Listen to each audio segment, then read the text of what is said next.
Hello বন্ধুরা, তোমরা কেমন আছো? আশা করি খুব ভালো আছো। আজকে তোমাদের সঙ্গে একটা নতুন ভিডিও নিয়ে চলে আসলাম। আগের দিন ভিডিওতে আমি দেখিয়েছিলাম বৃষ্টির মধ্যে দুটো পাখির বাচ্চা পেয়েছিলাম। সেই পাখির বাচ্চাটির মধ্যে একটি এই যে আরেকটি ওর মা নিয়ে গিয়েছে। হয়তো ওই পাখিটিকে নির্দিষ্ট স্থানে রেখে দেওয়ার পরে একে নিয়ে যাবে।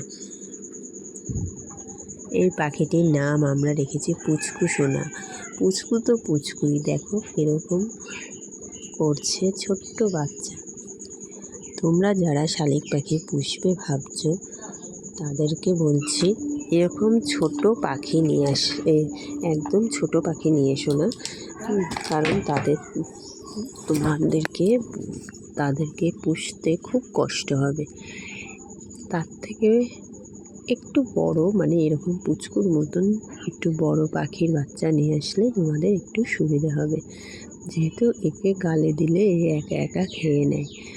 আর যদি একদম ছোট বাচ্চা নিয়ে আসো তাদেরকে তোমার ডফারে করে খাইয়ে দিতে হবে।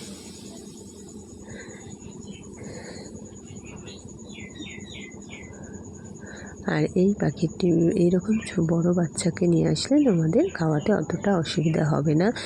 পাখির বাচ্চাটাও সহজে মরবেও না। কিন্তু তোমাদের পাখির বাচ্চা নিয়ে আসলে যত্ন করতে হবে, টাইম টু টাইম খাওয়াতে হবে, যেহেতু ওদের মা বারবার ওদের খাওয়াতো। সেই হিসাবে তোমরা বাড়িতে পাখির বাচ্চা নিয়ে আসলেও ঘন ঘন খাওয়াতে হবে, না হলে পাখির বাচ্চাটি না খেয়ে মরে যাবে। এই পাখিটি ছাড়াও আমাদের আরও দুটো পাখি রয়েছে, সে দুটো বড়। এটা হচ্ছে টুসু, আর একটা হচ্ছে শেরু। শেরুর বয়স প্রায় 1 বছর 2 মাস। একে যখন আমরা নিয়ে এসেছি তখন একদমই ছোট ছিল, 4-5 দিনের বাচ্চা। 4-5 দিনের বাচ্চা মানে বুঝতেই পারছো, গায়ে কিচ্ছু নেই, লোমও ওঠেনি, পালক টালক কিচ্ছু ছিল না। তাকে আমরা খুব কষ্টে মানুষ করেছি।